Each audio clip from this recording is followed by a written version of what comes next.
jebret, selesaiin semua gitu nggak bisa ya?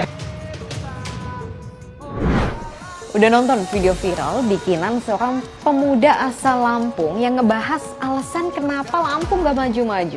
Buntutnya si pembuat video ini dilaporkan kepada polisi. Tapi di sisi lain, video yang satu ini juga menuai banyak dukungan dan bahkan diamini oleh netizen. Kita diskusi. Lalu juga permasalahan yang ada di Lampung itu bulat dan terulang-ulang itu aja masalah korupsi. Ya korupsi kan secara general di Konoha tuh banyak korupsi ya. Cuman Lampung ini korupsi itu terus korupsi, kolusi, nepotisme, terus masalah infrastruktur pembangunan jalan yang dari dulu bolong-bolong gak jadi jebret. Selesaiin semua gitu nggak bisa ya, kayak harus dicicil gitu. Ini apa sih? Lo nyicil KPR atau apa pemerintah nih, mohon maaf. Katanya dananya banyak, gimana katanya kaya nih provinsi, gimana masalah jalan infrastrukturnya nggak kelar-kelar dari dulu. Nama Bima mendadak jadi sorotan. Presentasi yang ngebahas soal alasan Lampung gak maju-maju jadi viral. Bahkan mau heran, tapi ini Lampung, hashtagnya ini pun ikut jadi trending.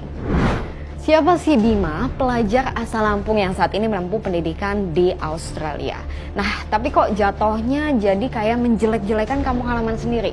Tunggu dulu, daripada menghakimi, mendingan kita bedah dulu videonya, kita soroti apa aja sih yang dibahas.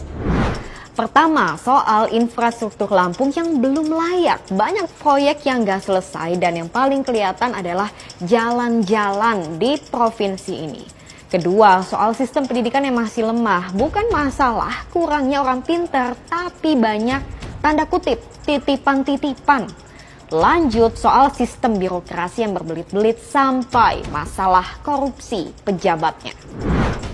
Dan setelah video Bima ini viral di media sosial, makin banyak nih warga net asal Lampung yang juga bikin konten video serupa, seolah-olah diamini pernyataannya ini oleh netizen.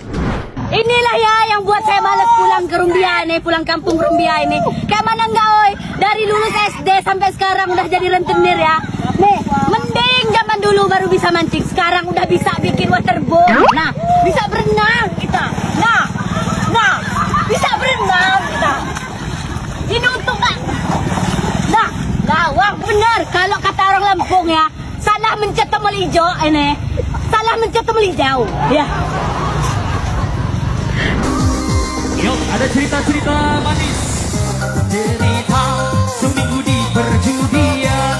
Banyak fenomena terjadi di kehidupan. Dari gadai-gadaian sampai jual-jualan. Dari mulai jam tangan sampai yang nempel badan. Senin bawa Innova, Selasa bawa Avanza. Terus gimana sih faktanya? Tim peliputan SCTV Lampung meng-cross-check-nya untuk Anda.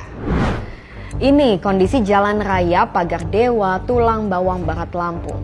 Rusak ya? Padahal ini adalah jalur utama masuk tol melalui gerbang Lambukibang. Itu tadi soal jalanan. Nah, soal korupsinya, masih inget dong dengan kasus suap yang melibatkan Rektor Unila. Tersangka kasus suap proses penerimaan mahasiswa baru lewat jalur mandiri ini diduga menerima suap hingga 5 miliar rupiah. Bahkan dalam sidang terungkap juga nama sejumlah pejabat sampai tokoh yang ikut nitipin anaknya sebagai mahasiswa Unila. Lalu, apa kata warganya? Di daerah saya di Tulang Bawang banyak yang belum jalan diperbaiki, itu banyak. Contohnya kayak di Pidada dan Rawajitu. Sekitarnya lah, Tulang Bawang. Rawapitu bagaimana? Rawapitu juga sebagian ada yang masih hancur banget itu. Apalagi jalan-jalan di sana itu masih tanah ya, belum begitu diperbaiki. Daerah-daerah yang belum terjamah itu tolonglah pemerintah lebih peduli sama warganya, sama masyarakat, terutama Kota Lampung. Ada yang setuju, udah pasti ada yang kontra. Bahkan akun media sosial Bima ini juga dilaporkan ke polisi. Alasannya tidak berdasar dan bahkan menggiring opini publik tanpa riset terlebih dulu. Pengecekan ya dari registrasi di sentra pelayanan kepolisian terpadu itu belum ada laporan pengaduan. Namun sudah ada surat berupa pengaduan. Nah, surat pengaduan tersebut tentunya dengan adanya surat pengaduan tersebut dari Direktorat terkait dalam hal ini Direktorat Reskrimsus yang akan melakukan pendalaman. Itu saja. Pertanyaannya, apa kabar negeri yang katanya demokrasi tapi anti sama kritik? Dikit-dikit bikin laporan. Kan kalau kritik publik, kritik masyarakat itu harus berujung pada pelaporan terhadap pihak kepolisian. Karena dalam negara demokrasi, kritik itu adalah sesuatu yang sah dan dijamin oleh undang-undang.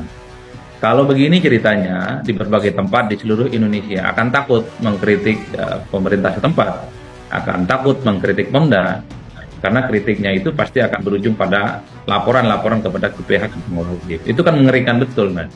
Saya kira memang butuh kedewasaan untuk berdialog secara terbuka dengan rakyat yang seringkali dianggap tidak terlampau penting, Mas, kalau sudah pemilu usai. Tinggal ditunjukkan datanya, to the point apa yang dikritik, langsung kasih bantahan, langsung kasih saran, selesai. Dan minta kepada siapapun pihak-pihak untuk tidak melaporkan ini kepada pihak yang berwajib, Mas, karena ini tidak bagus bagi demokrasi. Terus gimana tanggapan dari Pemprov Lampung? Wakil Gubernur Lampung hingga saat ini memilih untuk nggak ambil pusing dan lebih fokus bekerja nyata. Hal yang perlu dipahami adalah anggaran kita terbatas. Kita maksimalkan semaksimal mungkin untuk yang urgent. Jadi kayak tadi case-nya, kenapa kok Kota Baru mangkrak nggak diselesaikan? Bukan mangkrak nggak diselesaikan, ada yang lebih penting. Terus ngapain aja selama berapa tahun ini tidur aja?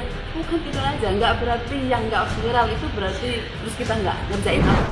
Intinya sih, jangan sampai negeri kita jadi negeri anti kritik. Digelitik sedikit jadi panjang berbelit-belit. Gimana kalau kita fokus aja ke masalah utamanya, bukan siapa pengkritiknya? Saya Sylvia, makasih udah diskusi.